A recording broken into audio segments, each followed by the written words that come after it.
Good morning everyone. हम लोग अभी तक जो देख चुके हैं उसके आगे हम लोग देखेंगे चार्टर एक्ट।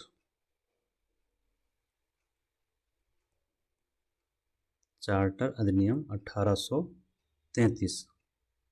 33 में क्यों आए? याद है 20 साल का एक्सटेंशन दिया गया था 1813 में। किसको? कंपनी को। किस चीज का? व्यापार करने का। ठीक। हम लोग पढ़ क्या रहे हैं? संवैधानिक विकास। संवैधानिक विकास मतलब संविधान का विकास। बहुत इंपॉर्टेंट टॉपिक है, हर जगह पूछा जाता है। इसमें हम लोगों ने जो पढ़ा अब तक, हमने रेगुलेटिंग एक्ट पढ़ लिया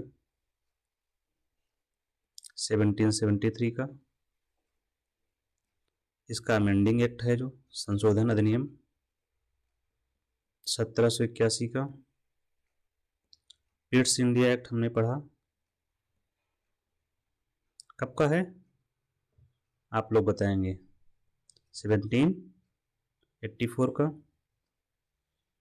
इसके बाद आपका आता है मेन चार्टर एक्ट, शुरू हो जाते हैं। वो आपका 93 का है, 20 साल का एक्सटेंशन। फिर आता है चार्टर एक्ट 20 साल बाद 1813। फिर आएगा आपका चार्टर एक्ट 20 साल बाद 1833, क्योंकि एक्सटेंशन कितना कितना मिल रहा है? 20 साल का कंपनी को। इतना हम लोग देख चुके हैं। अब हम देखेंगे चार्टर एक्ट 1833। अब यहां पर समझने से पहले आपको कुछ बातें पहले से क्लियर हों।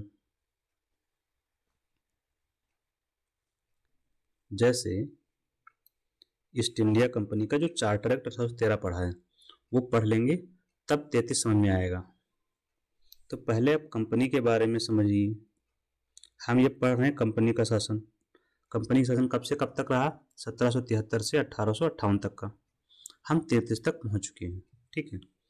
कंपनी जो थी ईस्ट इंडिया कंपनी, कंपनी से तात्पर्य ईस्ट इंडिया कंपनी, ये थी निजी कंपनी, प्राइवेट कंपनी जैसे कि सामान्य होती हैं। दूसरा काम क्या था? व्यापारिक कंपनी थी। व्यापारिक है, पारिक कर लीजिए। ठीक है। व्यापारिक कंपनी मतलब व्यापार करती थी, वस्तुओं को खरीदना और बेचना। ठीक। तीसरा, व्यापार पर एकाधिकार भी था इसको। एकाधिकार मतलब सिर्फ एक ही कंपनी ये काम करेगी। कौन सा? व्यापार का। ये व्यापार पर एकाधिकार ब्रिटेन से था। मतलब ब्रिटेन की सिर्फ एक ही कंपनी थी, ईस्ट इंडिया कंपनी, जो भारत और चीन के साथ या एशिया के साथ व्यापार के लिए अनुमति दी गई थी। ठीक है। जिसकी अनुमति एलिजाबेथ प्रथम ने दिया था। ये बेसिक है कंपनी का। एकाधिकार आप समझ गए होंगे, तभी यहां पर हम समझ पाएंगे चार्टर एक्ट का प्रावधान क्या है।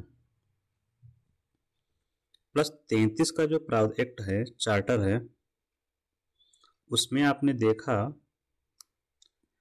20 साल का एक्सटेंशन दिया था। 20 साल का एक्सटेंशन, एक्सटेंशन मतलब विस्तार, कि 20 साल और व्यापार कर लीजिए आप। लेकिन वहां पर व्यापारिक एकाधिकार समाप्त किया गया। भारत के व्यापार पर जो एकाधिकार था वो समाप्त कर दिया गया था। और क्या था? चीन के साथ व्यापार करने में बना हुआ था, चाय में व्यापार करने की एकाधिकार बना हुआ था। अब यही दोनों एकाधिकार जो बचे हुए हैं वो भी समाप्त कर दिए जाएंगे यहां पर। तो प्रावधान देखते हैं 1833 के चार्टर के।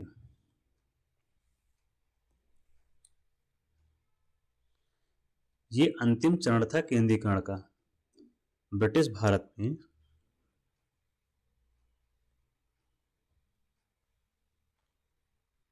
केंद्रीकरण का, सेंट्रलाइजेशन, केंद्रीकरण का अंतिम चरण था।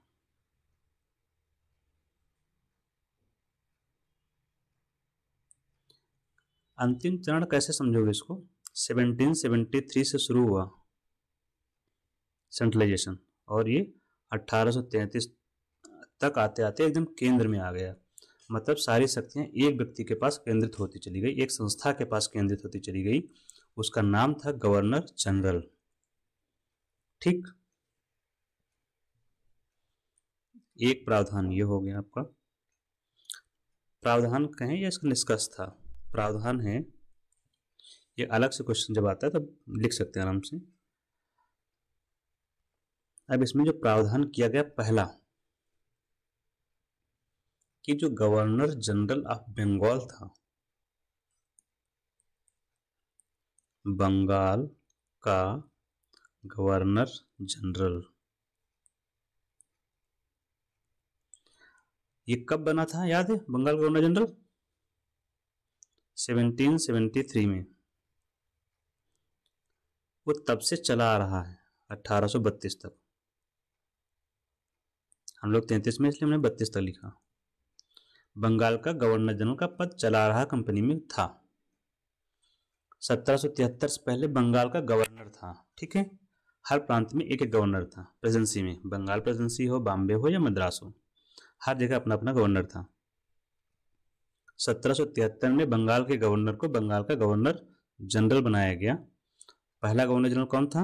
Warren Hasting. क्लियर? अब ये 1832 तक चला, वारेन हेस्टिंग नहीं चला, बंगाल के गवर्नर जनरल का पद चला। ठीक, इस पद का नाम बदल दिया गया। पद का नाम बदल दिया गया। तो क्या किया गया? भारत का गवर्नर जनरल कर दिया गया। अब बंगाल का नहीं, भारत का गवर्नर जनरल।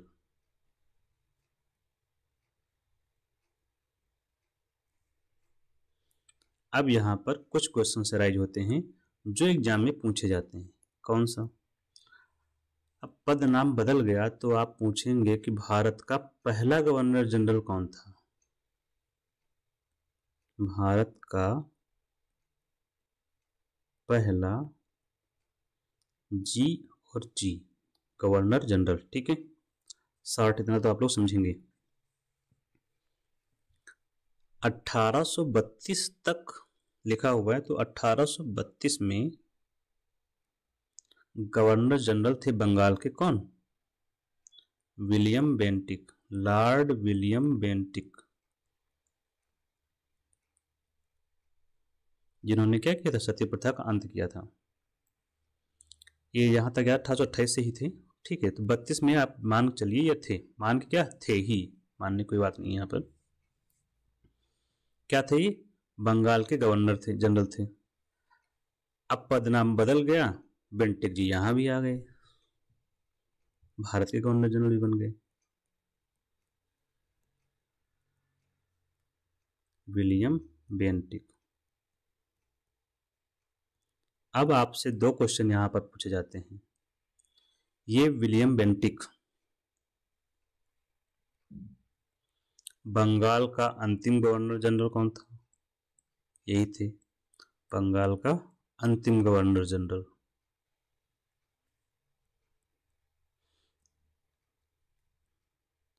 हमने 1773 का जो रेगुलेटिंग एक्ट पढ़ा था उसमें कुछ हमने ग्लिम्स दिए थे, फिर से मैं रिपीट कर रहा हूं इसको। ठीक है, ये हो गए बंगाल का अंतिम गवर्नर जनरल कौन था? 32 में यही भाई साहब थे। यही भाई साहब का पद बदल गया, भारत के गवर्नर जनरल हो गए। तो ये अंतिम होंगे कि नहीं होंगे? बंगाल के अंतिम गवर्नर जनरल। क्लियर? और प्लस भारत का गवर्नर जनरल ये बना, तो पहला पद ही यही शुरू हुआ, तो भारत का भी पहला गवर्नर जनरल ये होगा, भारत का पहला गवर्नर जनरल। क्लियर? आगे चलते हैं।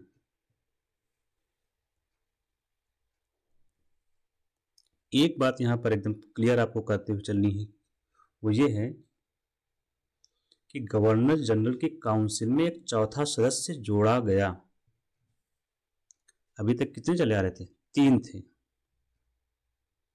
तो भारत का गवर्नर जनरल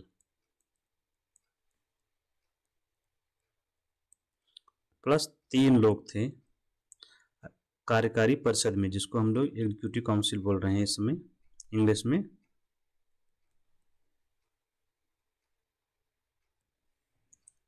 इसी काउंसिल में एक सदस्य जोड़ दिया गया, यह हो गई 4 सदस्यीय। ये चौथा सदस्य ये जोड़ा गया वो कौन था? विधि सदस्य के रूप में जोड़ा गया। विधि सदस्य मतलब legal member, law expert. Law expert. अब आपको जानकर हैरानी होगी कि लॉ एक्सपर्ट था कौन जिसको बनाया गया था पहली बार। ये थे मिस्टर मैकाले, जिन्हें भारत में अंग्रेजी शिक्षा का जनक कहा जाता है। ठीक, अब विधि सदस्य जोड़ा गया, इसी से एक जुड़ा हुआ पॉइंट आप निकालेंगे क्या? वो ये होगा कि विधि आयोग की नियुक्ति का प्रावधान भी किया गया, क्योंकि विधि मेंबर जुड़ चुका है। विधि आयोग की नियुक्ति, विधि आयोग क्या करेगा? भारत के जो कानून हैं, कल्चर से उनको कोडिफाई करेगा, संहिताबद्ध करने का काम इसका होगा। ठीक, अब इसमें सबसे महत्वपूर्ण बात जो हम बाद में भी डिस्कस कर रहे हैं वो क्या है? हमने ऊपर क्या डिस्कस किया है? बंगाल का गवर्नर जनरल भारत का गवर्नर जनरल हो गया। अभी है कंपनी का ही, सब कुछ कंपनी का चल रहा है। कंपनी में जब बंगाल का गवर्नर जनरल था उसको भारत का गवर्नर जनरल कहा जाने लगा। लेकिन कंपनी के बारे में हम जो बता रहे थे बार बार, क्या व्यापारिक काम थे उसके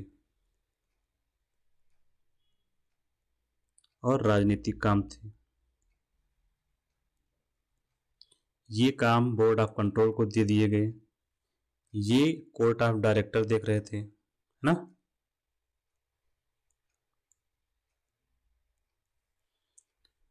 और हमने पढ़ा कि कंपनी के व्यापारिक एकाधिकार समाप्त हो गया, लेकिन चीन के साथ और चाय के साथ व्यापार में एकाधिकार बना रहा। तो कंपनी का जो व्यापारिक काम थे ये सब समाप्त, कंपनी के सारे काम समाप्त कर दिए गए, चाहे चीन के साथ व्यापार रहा हो या चाय के साथ रहा हो, तो पूरी तरह यही खत्म हो जाते हैं। ठीक है, तो व्यापारिक काम पूरी तरह से खत्म कर दिए गए, व्यापारिक कार्य पूरी तरह से खत्म, मतलब ये अब व्यापार नहीं करेगी कंपनी, फिनिश। तो करेगी क्या? तो प्रावधान ये किया गया कि अब कंपनी एक प्रशासनिक निकाय बन गई, प्योरली एडमिनिस्ट्रेटिव बॉडी।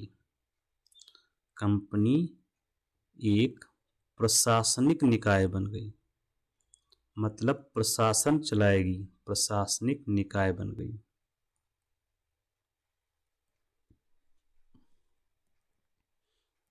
जैसे सरकार चलाती है प्रशासन, वैसे सिर्फ एडमिनिस्ट्रेशन देखेगी, अब वस्तुओं का लेन देन नहीं करेगी कंपनी। ये क्वेश्चन पूछा जाता है, सारे क्वेश्चन में जो पॉइंट हम लोग लिख रहे हैं वो सब पूछे जाते हैं। तो प्रशासनिक निकाय बन गई कंपनी। ठीक, इसका हेड कौन था? कंपनी प्रशासनिक निकाय का हेड कौन होगा? हमने जो भी पढ़ा, कौन? भारत का गवर्नर जनरल, जो कि कौन था? बेंटिक जी थे उस समय पहले। ठीक, भारत का गवर्नर जनरल बनाया गया, तो भारत से मतलब सभी टेरिटरी पर, भारत में संपूर्ण ब्रिटिश क्षेत्र पर इसका कब्जा अधिकार हो गया। भारत के संपूर्ण ब्रिटिश क्षेत्र पर इसका अधिकार, क्षेत्र पर इसका क्या बोलते हैं? अथॉरिटी का, अथॉरिटी मतलब होता है अधिकार, प्राधिकार। भारत का गवर्नर जनरल पूरे ब्रिटिश क्षेत्र पर अपना कब्जा, अपना शासन चलाएगा। ये ऐसा नहीं कि केवल बॉम्बे प्रेसिडेंसी या मद्रास प्रेसिडेंसी, नहीं, जितना भी क्षेत्र था भारत का पूरा इसके कंट्रोल में आ गया। किसके? भारत के गवर्नर जनरल के। प्रशासनिक निकाय बन गई, भारत का गवर्नर जनरल था, इसके साथ एक काउंसिल थी जिसमें 4 मेंबर हो गए, एक जुड़ा विधि मेंबर, तो 1+3 था पहले, तो 1+4 हो गया। ये सब मिलकर भारत का प्रशासन चलाने का प्रयास करेंगे कंपनी के लोग। ठीक। व्यापारिक कार्य पूरी तरह से खत्म। इसमें स्पष्टता के लिए आप चाहे लिख लीजिए, चाय के साथ बचा हुआ था वो भी खत्म हो गया, चाय के साथ व्यापार का। और चीन के साथ व्यापार, चीन तो आप लोग जान रहे हैं पड़ोसी हमारा देश, वहां से भी खत्म कर दिया गया। तो किसी भी तरीके से क्वेश्चन आता है तो आप कर लेंगे, तीनों घुमा फिरा के पूछे जाते हैं। ठीक है। इसके अलावा इसको 20 साल का एक्सटेंशन फिर मिला, याद, 20-20 साल का एक्सटेंशन मिल रहा है कंपनी को। व्यापार नहीं करना है, बस 20 साल का विस्तार। लेकिन इस बार एक गेम हुआ, इसमें ये पीरियड नहीं दिया गया।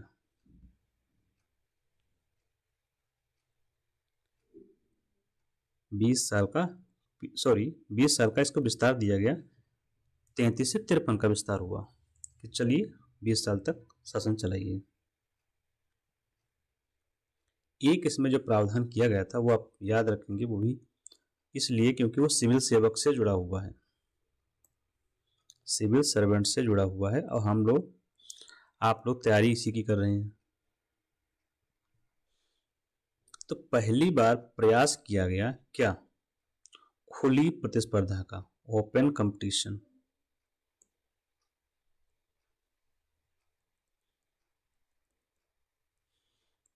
For civil servant, CS, civil सेवकों के लिए,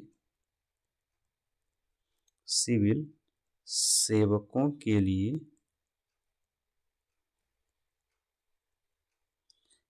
का मतलब क्या? भर्ती के लिए, भर्ती, सिलेक्शन एंड अपॉइंटमेंट। सिविल सेवक, आप लोग सिविल सेवकों के लिए भर्ती और नियुक्ति के लिए खुली प्रतियोगिता, ओपन कंपटीशन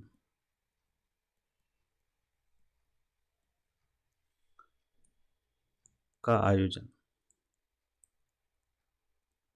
किया जाए। ठीक। भर्ती हो, नियुक्ति हो, चयन हो, सब ओपन कंपटीशन से किया जाएगा। ठीक है, क्योंकि यही अब प्रशासनिक बॉडी कंपनी बन चुकी है, तो उसको प्रशासन चलाने के लिए क्या चाहिए? सिविल सेवक चाहिए। तो सिविल सेवकों की बात भी इसमें क्लियर की गई कि ओपन कंपटीशन से भर्ती किया जाएगा। और एक बात ये थी, भारतीय भी पद धारण कर सकते हैं, मतलब हम लोग भी अप्लाई कर सकते थे भारत के। ये बहुत बड़ी बात थी उस समय। ठीक है, एक ये, और दूसरा ये था कि धर्म, वंश, रंग या जन्म स्थान के आधार पर भेदभाव नहीं किया जाएगा। इसमें क्रिश्चियन वाले केवल बनेंगे ऐसा नहीं था, क्या गोरे बनेंगे, रंग या जन्म स्थान के आधार पर भेदभाव नहीं।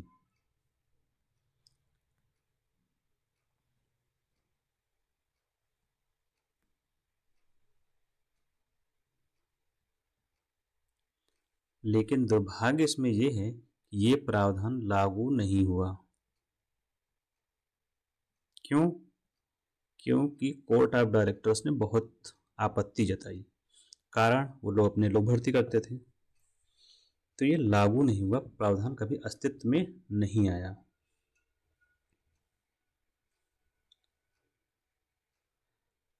ठीक। एक और प्रावधान क्या हुआ, क्योंकि यहाँ पर केंद्रीकरण एकदम हाईएस्ट लेवल पर आ गया, तो केंद्रीकरण में जो कानून बनाया जाता है, क्या कानून, तो लेजिस्लेटिव पावर्स मतलब विधायन की शक्तियां, विधायन मतलब कानून बनाना, आप समझ लीजिए, कानून बनाने की शक्ति व्यवहारिक होकर समझिएगा, शब्दों के खेल में मत उलझिए। विधान या कानून बनाने की शक्ति। इस समय हमारे यहाँ जैसे भारत में कानून कौन बना रहा है? पार्लियामेंट बनाती है या राज्य की विधायिका बनाती है। वहां पर क्या किया गया, कानून बनाने की शक्ति केवल किसके पास हो गई? गवर्नर जनरल के पास। केवल गवर्नर जनरल को, गवर्नर जनरल प्लस उसकी परिषद को दे दी गई। अब इतनी बड़ी बात ये क्या है? कारण क्या है? इससे पहले कानून बनाना था तो सब लोग अपना अपना बना लेते थे। सब लोग से तात्पर्य यहाँ पर ये बैठे मद्रास में गवर्नर, ये बंगाल में बैठा है, ओ बॉम्बे में, ये बंगाल में बैठा हुआ, XYZ कहीं और भी बैठे हुए होंगे कुछ लोग जो भी है, ये अपना अपना कानून सब बना रहे हैं। अब नहीं, अब ये बंगाल का जो गवर्नर जनरल, जिसे भारत का गवर्नर जनरल बनाया गया है, ये बनाएगा कानून। यहाँ पर कानून बनेगा बंगाल में, लागू होगा सबके ऊपर। समझ गए? तो ये इंपॉर्टेंट बात थी इसकी।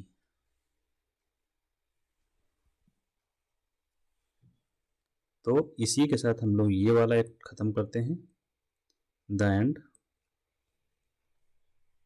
अगला हम लोग पढ़ेंगे चार्टर एक्ट 1853। क्यों? 20 साल का एक्सटेंशन दिया गया है।